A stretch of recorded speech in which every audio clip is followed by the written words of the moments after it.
Alright guys, now let's talk about character death, dying, and resurrection. So your character is killed when their health marker goes all the way to 0. Okay? So as you take damage, once you get to 0, your character dies. As soon as your character dies, they will be sent to the resurrection altar. There's a series of things that happen, the first of which is they go to the resurrection altar with their miniature on the village board. So you can see here on the village board there says resurrection altar. You're going to put your character there to represent that's where he's at, she's at. And also, obviously, there's going to be some additional penalties for this. So if we take a look at the terror track, all right, the terror track is also going to move up by 1. So again, this is the counter, right? If we ever get to 12 on the terror track, the terror level gets to 12, then we lose the game. So that's where we're going to put them. Then we're going to move all of our sliders down to 0. This is important, right? So if my health was 0, right, I died. Oh no, that's not cool. Yeah, it's going to happen though, so don't think it won't. But even if I had, I'm level 1, let's see, maybe I had 4 essence left, I'm still going to set this to 0. Okay. So then what's going to happen is at the beginning of the next upkeep phase, okay, we're going to get 3 dice. We're going to get our D3, and then we're going to get an orange and a red D12. Okay. And what's going to happen is we're going to roll these, and these are going to be determining what our new, oh my goodness, this is not good, our hero's values are going to be set to, okay? So the 1, kind of think of it like this. This is what we add to both the health and the essence track. The orange is what we add to the essence track, and the red is what we add to the health track. So in this case, the Heliac would be resurrected with 7 plus 1, so 8 health, and 1 plus 1, so 2 essence. Okay. Now, once they're resurrected, let me mention this.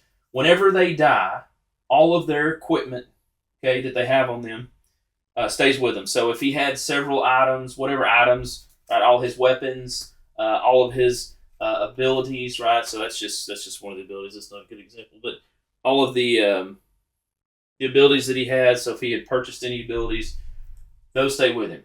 If there are any afflictions, so let's say that at the time he had a bleeding 1 and paralysis 2. When he dies, these afflictions go away, right? They do not stick around, obviously, after death. So we're going to set everything back up, right? All of his weapons, items, armor, all that, all of his abilities. So if we had purchased, he's level 1, but you get the idea. Let's say that we had purchased this intimidating shout, right? And let's see, well, this is not one that's channeled, but even if it was channeled, we get it back too, all right? So whenever he resurrects at the beginning of the next upkeep, we get that back. Then we're going to place him. All right, so once we have rolled that and got that set on our card, so here we have set the 8 and the 2 respectively.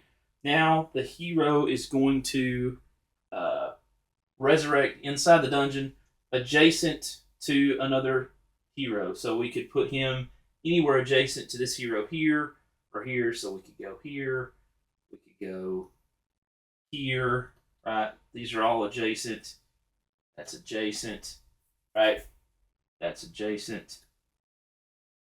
So that's where they're going to go. And then you continue, since that happens during the upkeep phase, you will continue your normal process of your phases. If, let's say, for example, Maheliac had died, and the beginning of the next upkeep phase is when we teleport to town, then we're going to do the same thing, but instead of putting him out on the board, he's just going to become resurrected.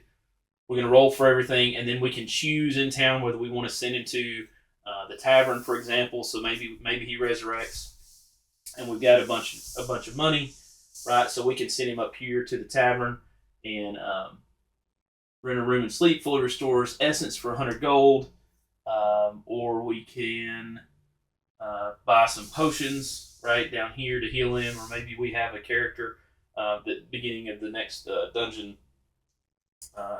upkeep phase when we go back into the dungeon. Maybe they use an ability to heal him. It could be, but that is what happens when your character dies. How you get them back? It's going to happen. You just want to make sure that you are careful about that. And remember, when they die, okay, this moves up 1. Boom, boom, boom. Right? It goes from 4 to 5, 5 to 6. So this moves up very quickly when your heroes die. If you get into a situation inside of a chamber, right? So let's say that we go in here, right? And we're in here and we're fighting, and these guys cannot take out whatever enemy's in there, and it's a level 1, it's going to be a lot better if we can get out of here alive, because then the incantation track only moves up by 1, and it takes to 4 before that terror track moves up. So there's a little bit of strategy for you. So there you go, guys. That is how a character is resurrected and what happens when they are killed. As I said that in the backwards order, but you get the idea. Thank you guys for watching. Thank you guys for subscribing. Keep enjoying Dungeon Crusade, and I'll see you in the next video.